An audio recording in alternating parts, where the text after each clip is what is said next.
In ancient Egypt, the Nile was the essential thoroughfare for long-distance transport. Men and merchandise, obelisks, and the stone for building temples all travelled along the Nile.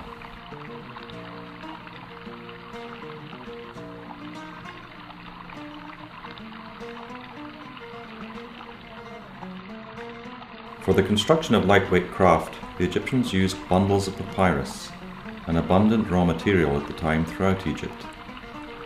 Such boats were often pictured on the great Nilotic mosaic of Palestrina in Italy, or on the handle of a 2nd century AD oil lamp from Alexandria.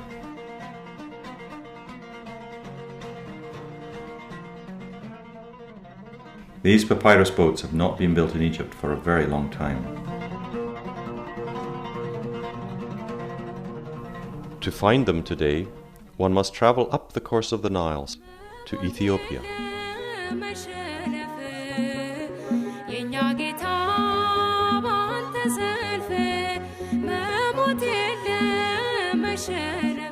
At an altitude of 1,850 meters above sea level, the Blue Nile flows through Lake Tana.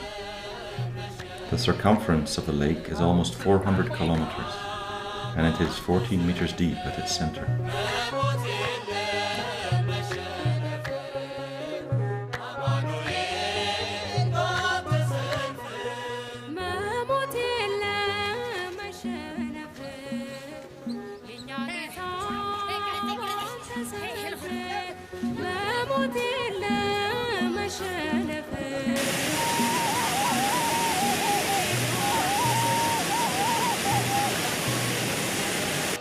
The falls of Tis Izat, the smoking water. The water drops some 45 meters.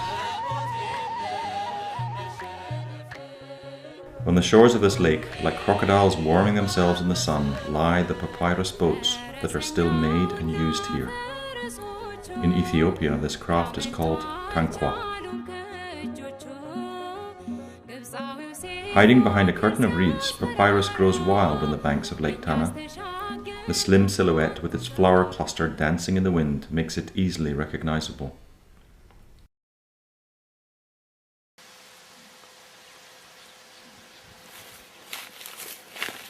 The plant can grow to more than 3 meters tall, and at its base can reach 7 to 8 centimeters in width. Use of the papyrus is free and open to all, and so people gather it according to their needs. With a sickle, it is cut near the foot of the plant, since its entire length will be used. Different thicknesses will serve in different parts of the boat to be constructed.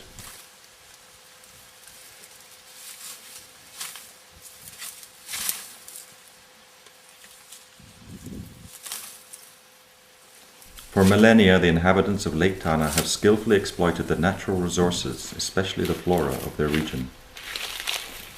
Different generations are busy in the workshops. Older women seated on the floor create multicolored baskets out of reeds. Children make little model tankwas that they will sell to the rare tourist.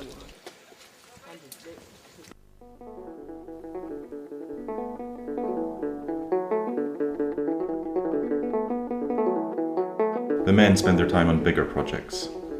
Aside from tankwas, mats like these, and also reed carpets, bamboo fencing indoors, thatching for the roofs of houses and churches.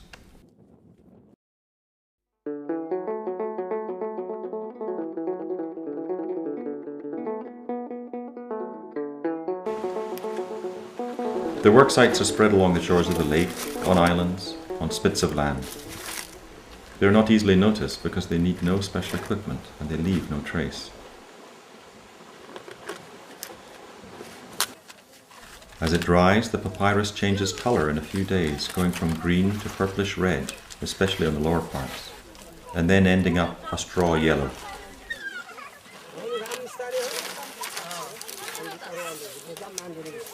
The keel is the first piece to be fixed. A eucalyptus branch is used, a sort of untrimmed pole cut to the length of the boat to be constructed. Around this axis, bundles of papyrus are tied on symmetrically to port and starboard along its entire length.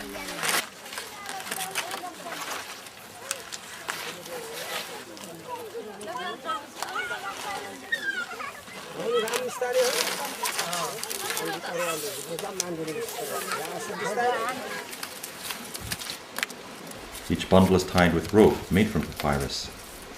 The thinnest part of the plant is divided in two along the line of the fibre, and then the two parts are twisted around each other.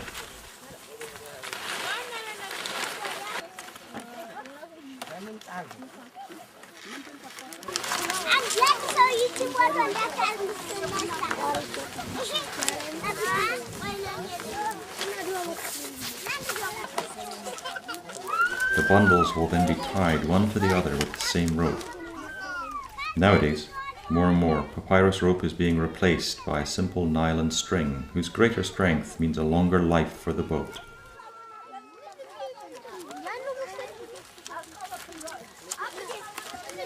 The lower parts of the papyrus, the thickest, are used in the bundles that form a layer along the bottom of the boat. These bundles are placed almost end to end, but with an overlap.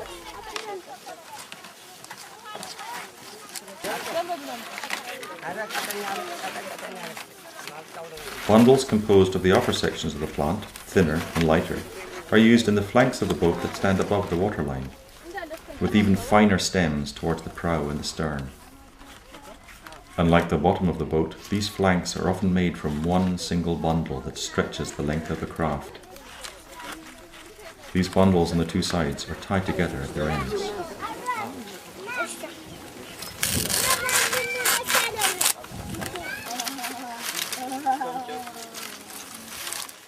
At the stern, they are broken in order to create a high curve.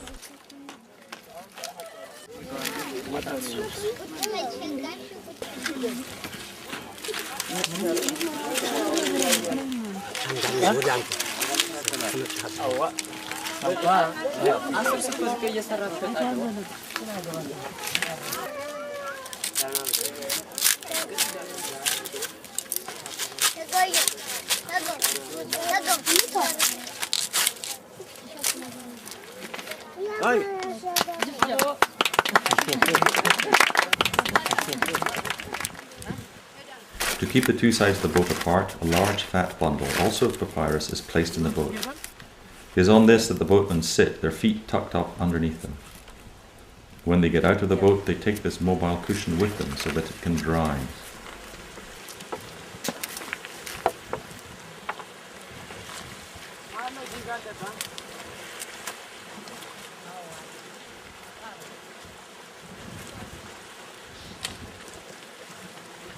They stand the boat on end for the same reason. To ease access to the lake, the locals have shifted tons of stone to create narrow channels some 2 meters wide. This mammoth task has cleared ramps for the launching and beaching of Tankwas, as well as loading and unloading the cargo that they carry. There is quite a contrast between the featherweight papyrus boats and the tons of volcanic rock that have been moved.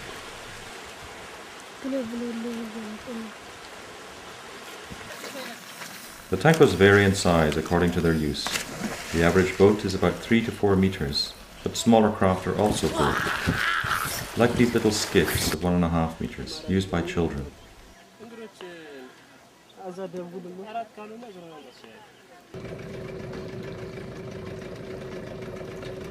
Single-seaters used for fishing are slightly bigger, while the two-seaters are around 4 meters. The weight of the Tankwa is also quite remarkable. A two-seater of 4 meters in length weighs only 20 to 30 kilograms.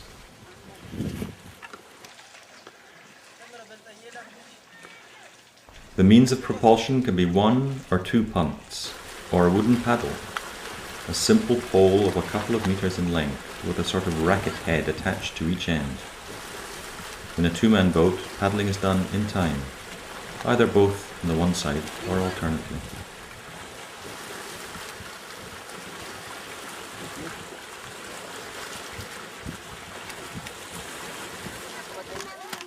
It is easy to recognize a Tankwa for sail. The two flanks lie flat together and the boat is tied up with rope.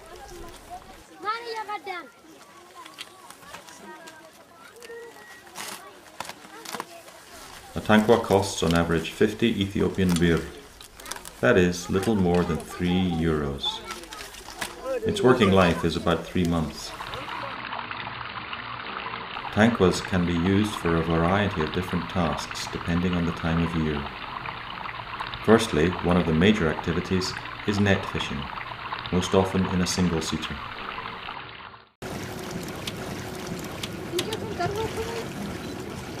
Transportation of cargo is also important. In late afternoon, one can often spot long, heavy two-man craft riding just barely above the water level. Generally, they are loaded with tea, wood, or even charcoal.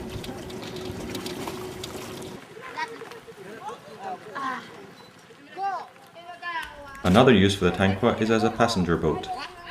The ferryman and woman can carry up to 12 people at one go, who will stand or sit depending on their ability to balance.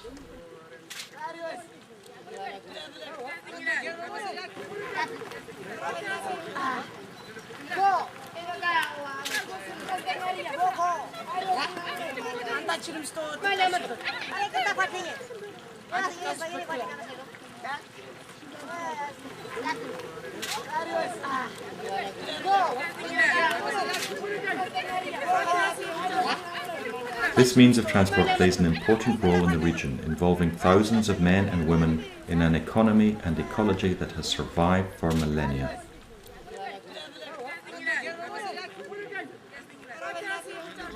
One can only hope that the Tankwa will live on and that its slight and yet strong frame will continue to grace the bright waters of Lake Tana.